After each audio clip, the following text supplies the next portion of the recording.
Hello friends, good morning. Welcome to my YouTube channel learn English with Mangelal में आपका स्वागत है। हम पढ़ रहे थे पैसिव वॉइस में हम मिसलिनियस टाइप पढ़ रहे थे और मिसलिनियस टाइप के अंदर हम पढ़ रहे थे इम्पेरेटिव सेंटेंस। और इम्पेरेटिव सेंटेंस के अंदर मैंने कहा था 4-5 प्रकार के टाइप बनेंगे। हम ए बी सी 3 टाइप के तो पढ़ लिए थे। अब एक और देख लो, टाइप डी। ठीक है, इम्पेरेटिव सेंटेंस के अंदर ही वो वाले टाइप क्या थे, उसके अंदर क्या होता है कि लेट से वाक्य शुरू होता है और उसके बाद में ऑब्जेक्ट होता है, फिर वर्ब की फर्स्ट फॉर्म होती है और नहीं, लेट के बाद में सब्जेक्ट होता है, फिर होती है वर्ब की फर्स्ट फॉर्म, फिर होता है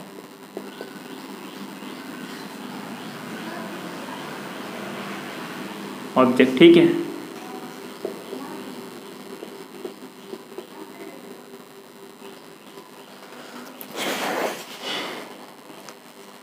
तो ये वाले जो वाक्य होते हैं इसको कैसे करते हैं, इसको हम लेट से ही बनाएंगे। कैसे?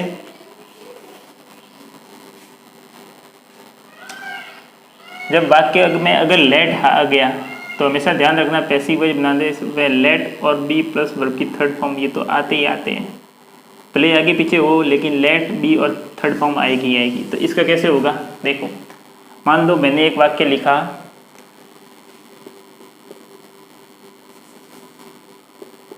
लेट मी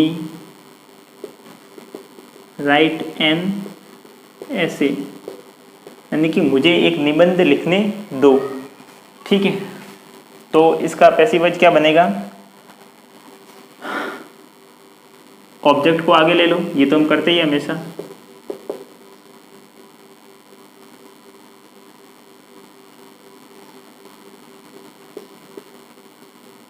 ठीक है, एन ऐसे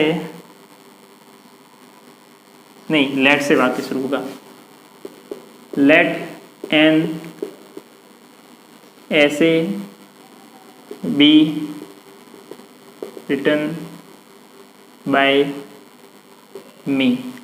late an essay be written by me, यानी कि मेरे द्वारा एक ऐसे एक निबंध लिखा जाने दो। मान लो मैंने एक वाक्य लिखा, लेट हिम प्ले क्रिकेट, यानी कि उसे क्रिकेट खेलने दो। इसका पैसिव वॉइस बनाएंगे तो क्या होगा, let cricket be played by him. हमेशा ध्यान रखना, कभी भी अगर वाक्य में लेट से वाक्य शुरू हो रहा है, ठीक है, तो लेट के बाद में हमेशा जो सब्जेक्ट लिखा हुआ होगा, ठीक है, वो उसका ऑब्जेक्टिव रूप लिखा हुआ होगा। यानी कि ऑब्जेक्ट के रूप में कौन सा आता है, मान लो सब्जेक्ट है आई, तो आई का ऑब्जेक्ट क्या होता है, मी। ठीक है, ही है, ही का ऑब्जेक्ट क्या होता है, हिम। सी का ऑब्जेक्ट क्या होता है, हर। तो हमेशा लेट के बाद में ऑब्जेक्टिव केस लिखा हुआ होगा। ठीक है, ये ध्यान रखना। तो एक तो ये, ठीक है, और इसका एक तरह से और कर सकते हैं, इसको ऐसे भी कर सकते हैं कि मी है, इसको पहले लिखो और सब्जेक्ट की जगह लिखो, I may be allowed to write an ऐसे। I may be allowed to write an ऐसे, तो इसको भी लिख सकते हैं, he may be allowed to play cricket. ठीक है, ये मैंने एक और वाक्य लिखा, जैसे कि लेट हर स्टडी फर्दर।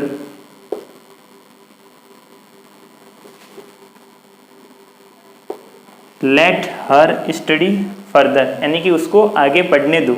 ठीक है, तो देखो स्टडी आ गया और ये फर्दर आ गया, ये तो फर्दर तो एडजेक्टिव हो गया, सॉरी एडवर्ब हो गया।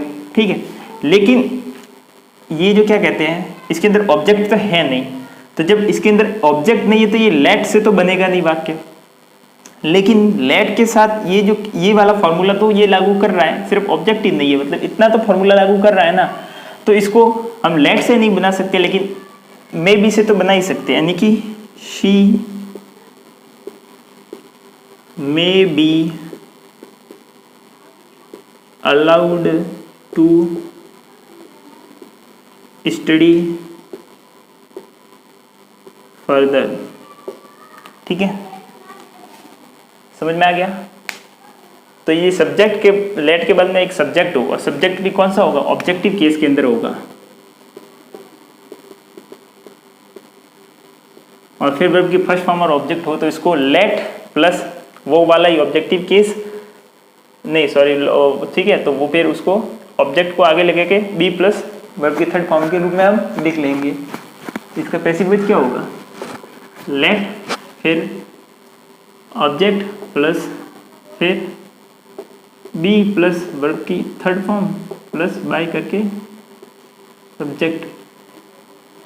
ठीक है, ये इसका पैसिव वॉइस। मान लो एक और वाक्य है जिसके अंदर ये सब्जेक्ट है, उसकी जगह डायरेक्ट लेट्स लिखा होगा। हम कहते हैं let's go to movie, let's go home, let's go to picnic. वो अगर लेट्स है, ठीक है, और इसके बाद वर्ब की फर्स्ट फॉर्म है और ऑब्जेक्ट है, कोई और सब्जेक्ट है ना होकर के डायरेक्ट क्या है, लेट्स। ठीक है, इससे कोई वाक्य प्रारंभ हो रहा है।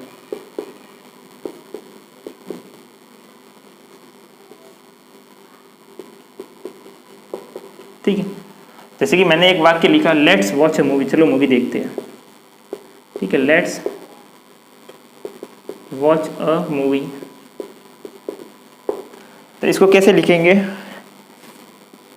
अब देखते हैं कि चलो मूवी देखते हैं। तो हमने क्या किया, एक सजेशन ही तो दिया, चलो यार मूवी देखते हैं, एक सजेशन दिया। अब वो देखे नहीं देखे वो अलग बात है, लेकिन ये एक सजेशन है, तो इसको कैसे लिखते हैं, इट इज सजेस्टेड दैट। ठीक है, हमने कहा लेट्स वॉच अ मूवी, चलो मूवी देखते हैं, तो हमने एक सजेशन दिया किस बात का, कि हमें एक मूवी देखनी चाहिए, है ना।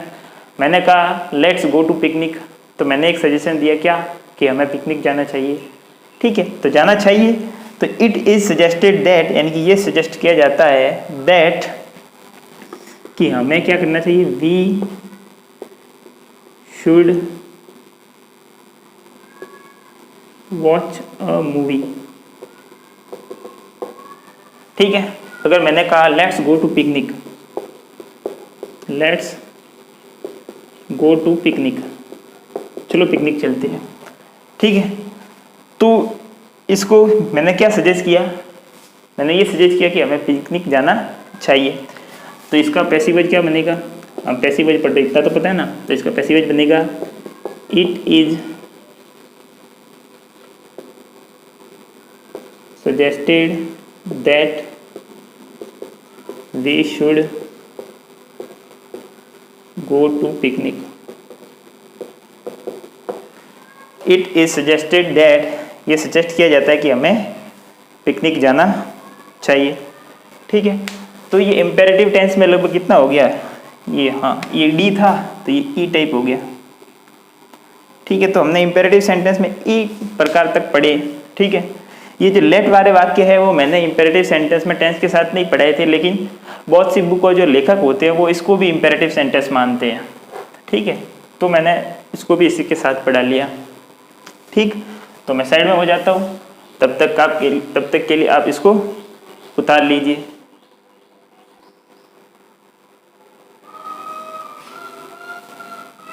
ठीक है, तो अब हम एक लास्ट टाइप बचा है पैसिव वॉइस में, वो भी पढ़ लेते हैं। 12वां QUASI। ठीक है, कॉसी पैसिव। अब आप ये कहोगे ये कॉसी पैसिव क्या होता है। देखो, हमने हमेशा पढ़ा है कि सब्जेक्ट, हेल्पिंग वर्ब, वर्ब और ऑब्जेक्ट, यही होता है स्ट्रक्चर एडजेक्टिव का, एक्टिव वॉइस का। तो वर्ब के बाद क्या आता है? हमेशा ऑब्जेक्ट आता है, और ऑब्जेक्ट हमेशा ही क्या होता है? एक नाउन होता है, ठीक है। लेकिन अगर कोई ऐसा वाक्य है कि उसका एडजेक्टिव नाउन न हो करके, सॉरी, उसका जो ऑब्जेक्ट है वो नाउन न हो करके एडजेक्टिव हो जाए, यानी कि वर्ब के बाद में आना तो नाउन चाहिए, लेकिन नाउन न आ करके कैसे क्या आ जाए? एडजेक्टिव, ठीक है। यानी कि ऐसे ही आ जाए सब्जेक्ट, फिर वर्ब और हेल्पिंग वर्ब भी, ठीक है, आए नहीं आए उससे कोई फर्क नहीं पड़ता। फिर जो वर्ब है उसके बाद में आना तो ऑब्जेक्ट चाहिए, लेकिन आ क्या जाए? एडजेक्टिव, ठीक है। यानी कि कॉसी पैसिव वो होते हैं जो वर्ब है वो अपने बाद में ऑब्जेक्ट को फॉलो न करके एडजेक्टिव को फॉलो किया करते हैं, यानी कि व्हेन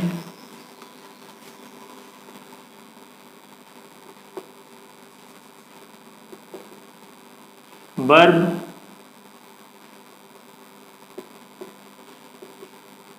फॉलोज एन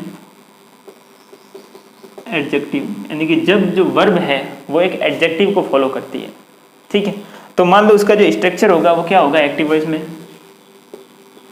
सब्जेक्ट, फिर वर्ब, और उसके बाद में ऑब्जेक्ट आना चाहिए, उसकी जगह क्या आएगा? एडजेक्टिव, ठीक है। तो जब इसका पैसिव वॉइस बनाएंगे तो क्या लिखेंगे इसका स्ट्रक्चर?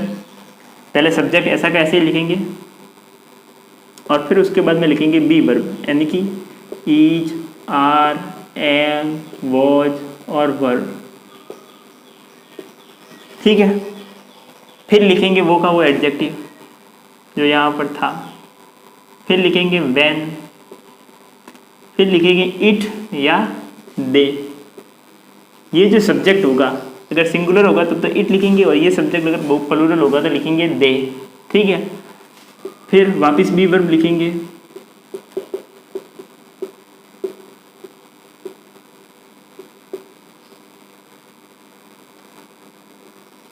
और फिर वर्ब की थर्ड फॉर्म लिखेंगे, ठीक है। मान लो कि मैंने कहा, मान लो कि मैं गन्ना खा रहा हूँ, गन्ना यानी कि शुगर केन। मान लो कि मैं गन्ना खा रहा हूँ और मैंने इसको कहा कि ये मीठा है, मैंने कहा कि गन्ना मीठा है, क्योंकि गन्ना जनरली मीठा ही होता है। जब मैंने गन्ने का टेस्ट किया, कुछ कुछ गन्ने फीके भी होते हैं, तो मैंने गन्ने का टेस्ट किया और देखा कि गन्ना मीठा है, तो मैं क्या कहूँगा कि गन्ना मीठा है? कब? जब उसको टेस्ट किया जाता है। मैंने कहा कि चाय गर्म है, ठीक है, या मैंने कहा कि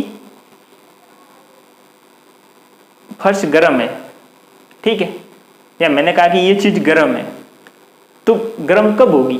जब उसको छुआ जाएगा तभी तो पता चलेगा कि गर्म है, ठीक है। मान लो कि मैंने कहा कि इसकी खुशबू अच्छी है, मैंने कहा कि गुलाब, मान लो ये मेरे हाथ में गुलाब है, मान लो, और मैंने कहा कि इसकी खुशबू अच्छी है। तो खुशबू अच्छी कब होगी? जब उसको सूंघेंगे, ठीक है।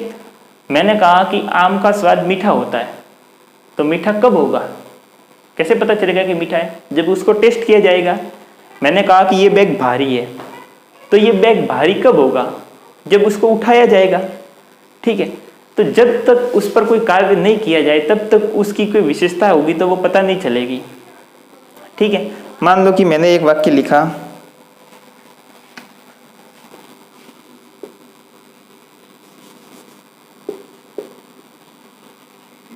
शुगर केन, ठीक है। शुगर केन का स्वाद कैसा होता है? मीठा होता है, टेस्ट स्वीट। अब देखो ये इस फॉर्म में आ गया, शुगर केन वर्ब यानी कि टेस्ट, और एडजेक्टिव यानी स्वीट क्या है? मीठा है, यानी कि एडजेक्टिव है। तो शुगर केन मीठा कब होता है? जब उसको टेस्ट किया जाता है, तभी तो पता चलता है कि ये मीठा है कि फीका है कि कैसा है, ठीक है। तो इसको अगर पैसिव वॉइस बनाएंगे इस वाक्य का, तो क्या लिखेंगे? शुगर केन, फिर अब देखो ये टेस्ट आ गया, एस आ गया, मतलब ये वाक्य प्रेजेंट सिंपल टेंस का है। मतलब कुल मिला के वाक्य वर्तमान काल का है। तो हम इसमें से क्या यूज करेंगे? इज, आर, एम, वॉज, वर, ठीक है। तो इज, आर, एम में से यूज करेंगे क्योंकि वाक्य वर्तमान काल का है। तो यहाँ पर शुगर केन सिंगुलर है तो लिखेंगे यूज शुगर केन इज, फिर लिखेंगे एडजेक्टिव यानी कि स्वीट, फिर लिखेंगे वैन, फिर अब शुगर केन सिंगुलर है तो लिखेंगे इट, फिर वापस इसमें से यूज करेंगे क्योंकि ये वर्तमान काल है, इट इज, और फिर लिखेंगे वर्ब की थर्ड फॉर्म यानी कि टेस्ट की क्या होगी, टेस्टेड। ठीक है,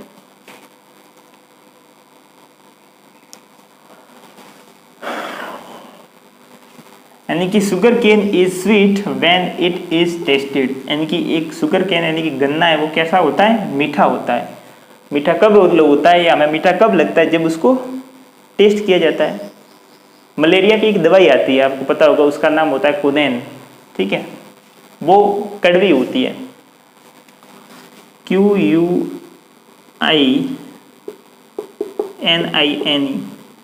कुनेन टेस्ट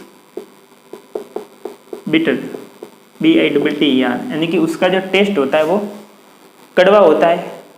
ठीक है, तो कड़वा कब होगा, जब उसको हम पिएंगे, जब उसको टेस्ट करेंगे तभी तो पता चलेगा कि कड़वा है। ठीक है, यानी कि ये वर्ब के बाद में ये बिटर आ गया, बिटर क्या है, एक एडजेक्टिव है, तो वर्ब ने किसको फॉलो किया, एक एडजेक्टिव को फॉलो किया। तो इसको ऐसे लिखेंगे कुनीन इज बिटर, और बिटर कब है, जब उसको टेस्ट किया जाता है, व्हेन इट इज टेस्टेड। ठीक है,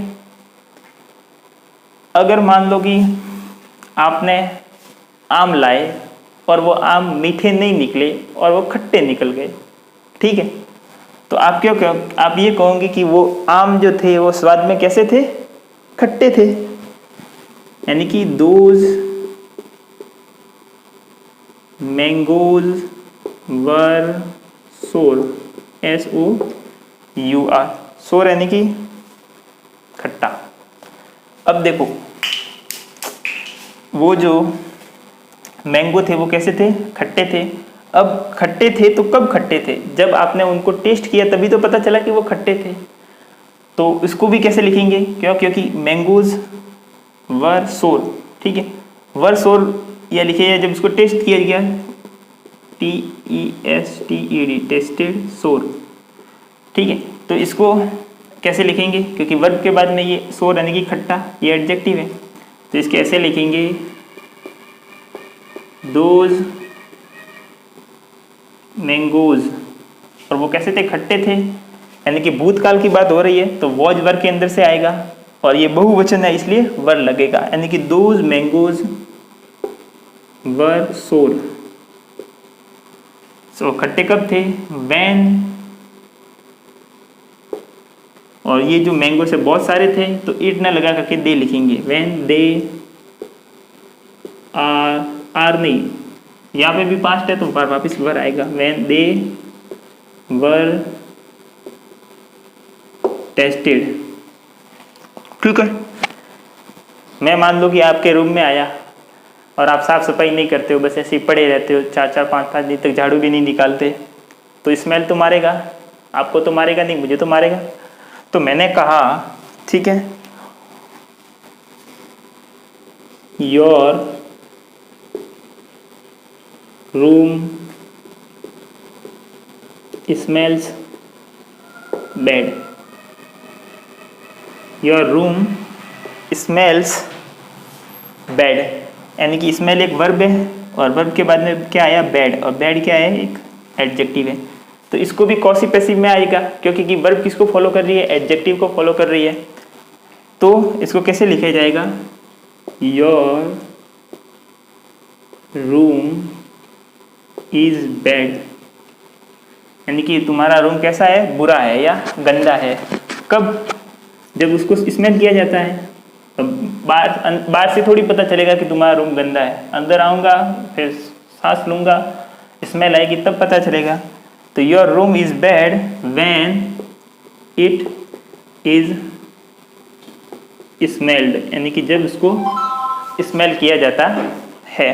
ठीक है, तो आप इतना लिख लो और आपको लगभग तो समझ में आ गया होगा कि कॉसी पैसिव क्या होते हैं। कॉसी पैसिव वो होते हैं जब किसी वाक्य के अंदर जो वर्ब है वो अपने बाद में ऑब्जेक्ट को फॉलो ना करके किसी एडजेक्टिव को फॉलो करती है, और उसका जब हमें पैसिव वॉइस बनाना होता है तो हम इस रूप में बनाते हैं। ठीक है, जैसे कि मैंने कहा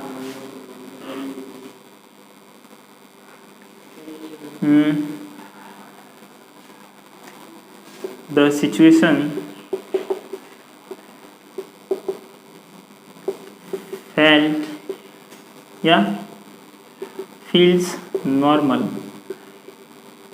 यानी कि सिचुएशन कैसी फील होती है, महसूस होती है, एकदम नॉर्मल महसूस होती है।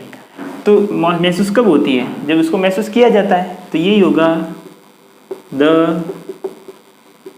सिचुएशन इज नॉर्मल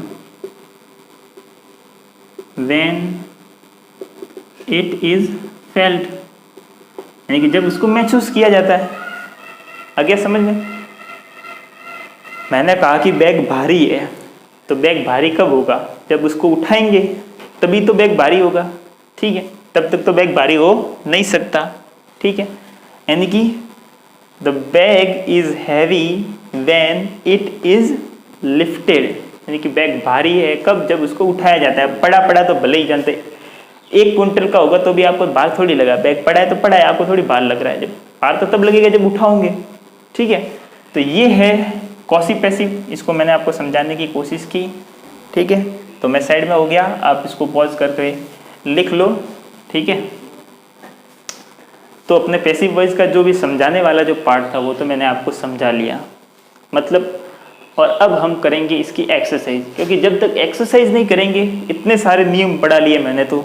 ठीक है, हालांकि मैंने सिर्फ नियम नहीं पढ़ाए, आपको एक्सरसाइज साथ के साथ करवाता रहा हूँ, लेकिन उस वक्त तो आपको पता था कि हाँ ये वाला स्ट्रक्चर है, इसके अंदर जितने भी एग्जाम्पल है उन सब एग्जाम्पल के अंदर ये वाला स्ट्रक्चर फॉलो करना है, तब तो आप तो आराम से बना लिए होंगे। ठीक है, लेकिन जब अगर मान लो मैं रैंडमली इतने सारे टाइप्स पढ़ाए मैंने, ठीक है, पैसिव वॉइस में, उसमें से अंदर किसी को कोई भी अचानक से कोई टाइप्स आ गया, तब आपका दिमाग चलना चाहिए, वो जरूरी है। ठीक है, तो पैसिव वॉइस की अब हम करेंगे एक्सरसाइज, और बहुत सारी एक्सरसाइज करेंगे। ठीक है, जिस प्रकार हमने टेंस में बहुत भरमार एक्सरसाइज की जिससे आपको टेंस अच्छे से क्लियर हो गए, इसी तरह हम इसमें भी खूब सारी एक्सरसाइज करेंगे।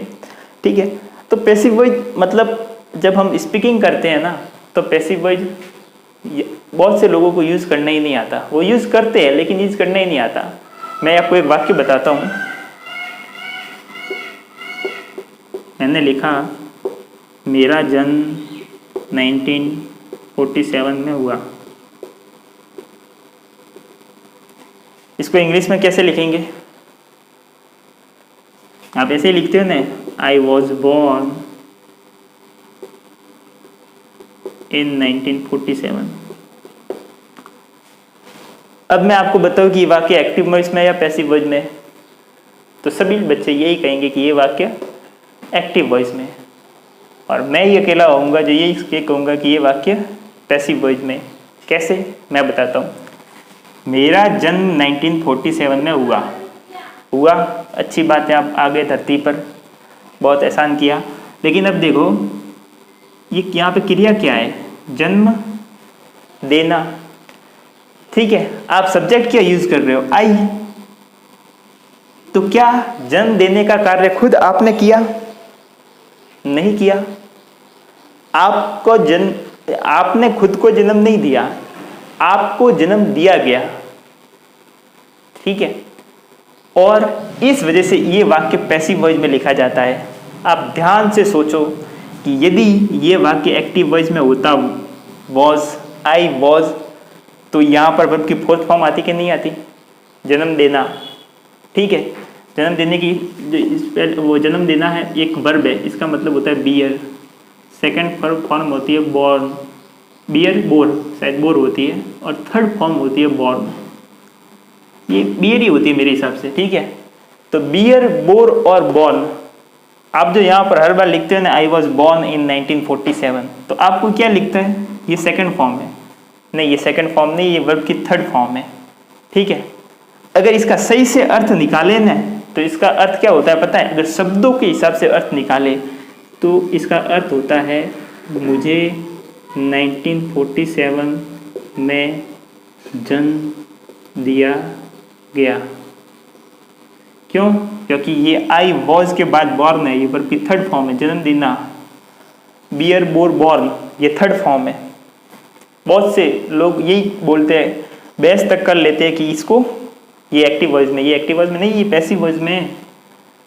ठीक है, तो क्यों? क्योंकि आप खुद को तो जन्म दे नहीं सकते। आपको जन्म दिया किसने दिया? मम्मी ने दिया। तो मुझे जन्म दिया गया किसके द्वारा? बाय मदर, माँ के द्वारा। तो आपको पता ही है कि माँ ही जन्म देगी, कोई बाप तो जन्म दे नहीं सकता।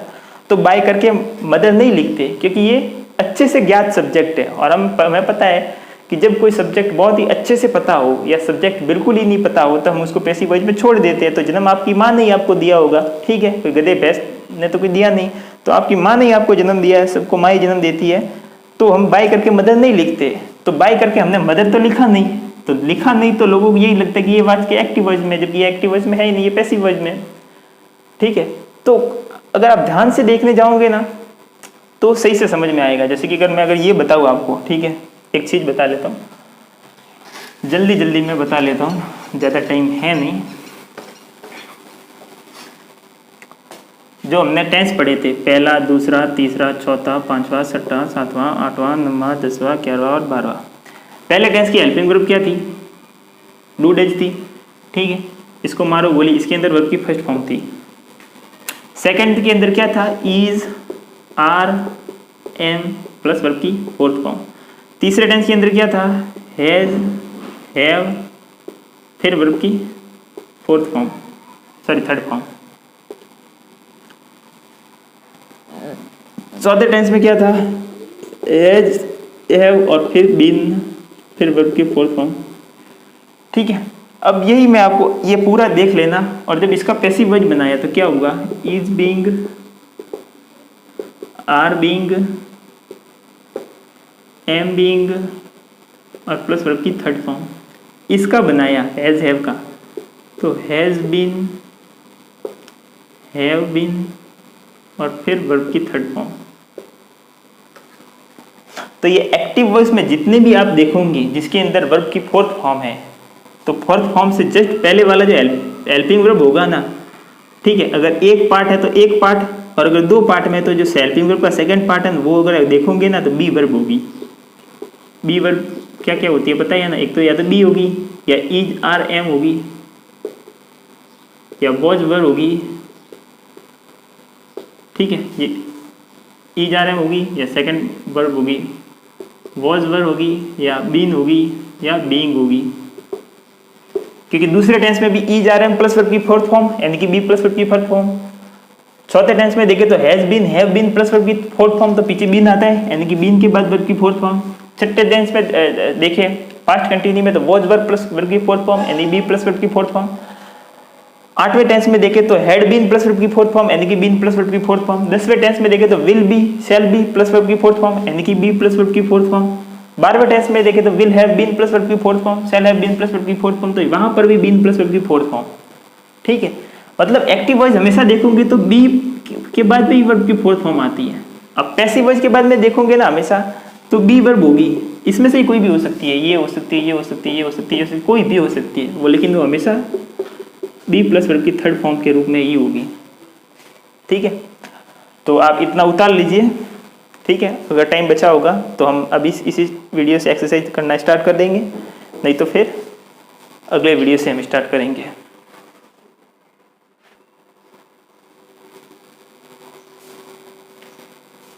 ठीक है, 5 मिनट बची थी तो मैंने सोचा कुछ एग्जांपल कर लेते हैं। ठीक है, क्योंकि वैसे भी हमारा एवरेज वीडियो की लेंथ 35 मिनट तो होती ही है। ठीक है, तो चलो शुरू कर लेते हैं, यही से इसी वीडियो से एक्सरसाइज करना शुरू कर लेते हैं। The cat killed the mouse, ये कौन सा टेंस है? 5वां टेंस, यानी कि पास्ट सिंपल। तो इसका पैसिव वॉइस क्या बनेगा? द माउस वॉज किल्ड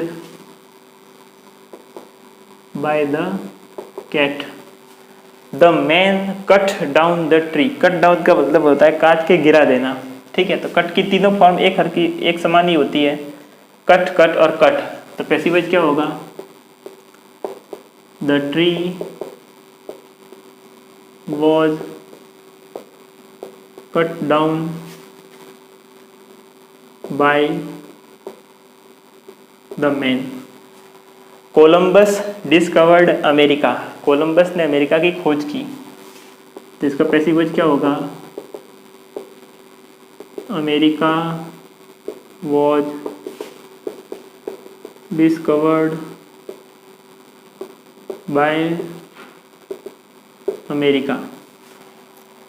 अब ही हिज टीचर प्रेज्ड हिम, यानी कि उसके टीचर ने उसकी क्या की? तारीफ की। प्रेज करना एक वर्ब है जिसका मतलब होता है प्रशंसा करना, ठीक है, PRAISE, ये सेकंड फॉर्म है। तो हिज टीचर प्रेज्ड हिम, उसके टीचर ने उसकी प्रशंसा की, तो इसका पैसिव वॉइस क्या होगा? He was praised by his teacher, यानी कि उसकी प्रशंसा उसके टीचर द्वारा की गई। The boy teased the dog, एक वर्ब होती है टीज, TEASE, टीज यानी कि सताना या परेशान करना। मतलब हम कहते हैं ना पशु पक्षियों को मत सताओ, उन्हें परेशान मत करो। लोग होते हैं वो किसी, मान लो कोई कुत्ता चुपचाप सो रहा है तो लोग उसको जाके उसको फिर कोई भी काम नहीं होगा, मतलब बिना बात के जाके उसको पत्थर मारेंगे, और सो रहा है तो फिर भी उसके ऊपर पानी डालेंगे और उसको परेशान करेंगे। तो ऐसा हमें नहीं करना है, अच्छे इंसान की तरह, ठीक है। तो जो लड़का था उसने क्या किया? डॉग है, उस कुत्ते को क्या किया? सताया, परेशान किया, ठीक है। तो इसका पैसिव वॉइस क्या होगा? The dog was teased bye the boy. Rama was flying a kite, यानी कि रमा एक पतंग उड़ा रही थी। अच्छी बात है, आप भी उड़ाओ। तो क्या होगा? अ काइट वॉज, अब ये कौन सा टेंस है? छठा टेंस है। तो छठा टेंस में क्या होता है? वॉज और फिर बीइंग आएगा। अ काइट वॉज बीइंग फ्लाइंग, तो इसका क्या होता है फ्लाइंग का?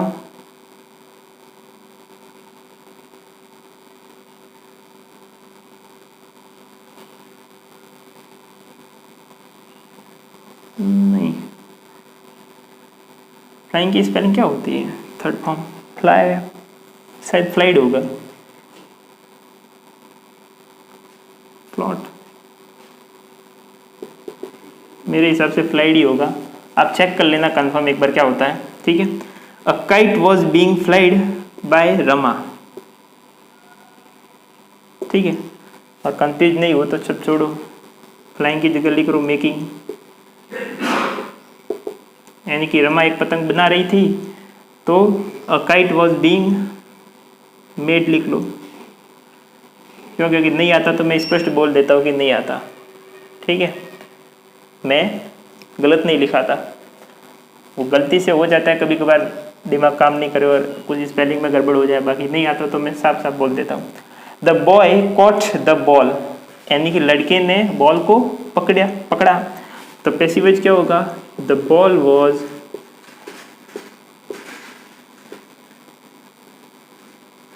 Cot by the boy.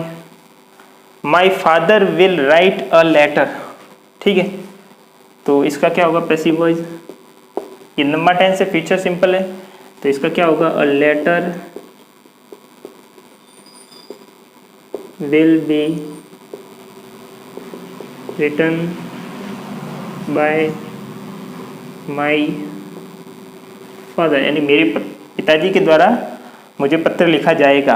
I will conquer him, ठीक है। तो यहाँ पर जगह होगी लगभग, तो वो आ जाएगा। तो इसका क्या होगा?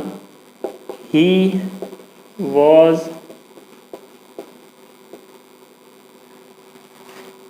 कॉन्कर्ड बाय मी, ठीक है। तो ये कुछ सिंपल ही थी यहाँ पर। तो शुरुआत में तो हम सिंपल एक्सरसाइज ही करेंगे, नहीं तो आप यहीं से भाग जाओगे, ठीक है। तो ये हमारे एक्सरसाइज की शुरुआत हमने इस वीडियो से कर ली है। आगे के वीडियो में जितने भी 2 3 4 पता नहीं कितने वीडियो बनेंगे, मुझे कुछ अंदाजा नहीं है, तो जितने भी वीडियो बनेंगे उसमें क्या करेंगे? एक्सरसाइज ही करेंगे टेंस के ऊपर, और बहुत सारी अच्छी अच्छी एक्सरसाइज करेंगे। ठीक है, तो मैं साइड में हो जाता हूँ, इसको लिखना है जिसको वो लिख लो। वैसे तो सबको ही लिखना है, क्योंकि फिर लिखोगे नहीं तो फिर याद कैसे रखोगे, बार बार वीडियो ही देखोगे क्या। ठीक है, तो अगर आपको मेरा पढ़ाना अच्छा लगा हो तो उसको शेयर सब्सक्राइब करना, आप कमेंट में ज़रूर बताना। ठीक है, लाइक वीडियो को ज़रूर किया करो, क्योंकि कोई और अगर आके इस वीडियो को देखेगा तो पहले लाइक देखेगा कि अगर ये लाइक है, अच्छे है इस वीडियो में, तब तो इस वीडियो को देखेगा भी, वरना वहीं से बैक हो जाएगा। ठीक है, आपको मेरा पढ़ाना अच्छा नहीं लगे तो आप डिसलाइक भी कर सकते हो। अगर मैंने कुछ गलत पढ़ाया है, कौन सी बात आपको समझ में नहीं आई, तो कमेंट सेक्शन में बताओ। डिसलाइक बिना बात के मत किया करो। ठीक है, तो ठीक है, हम मिलते हैं अपनी नेक्स्ट क्लास में और भी नई नई और बहुत अच्छी अच्छी एक्सरसाइज के साथ। ठीक है, ओके बाय। तब तक के लिए आप सबको जय श्री कृष्णा, जय श्री राम, आप सबको प्रणाम। Okay bye, take care.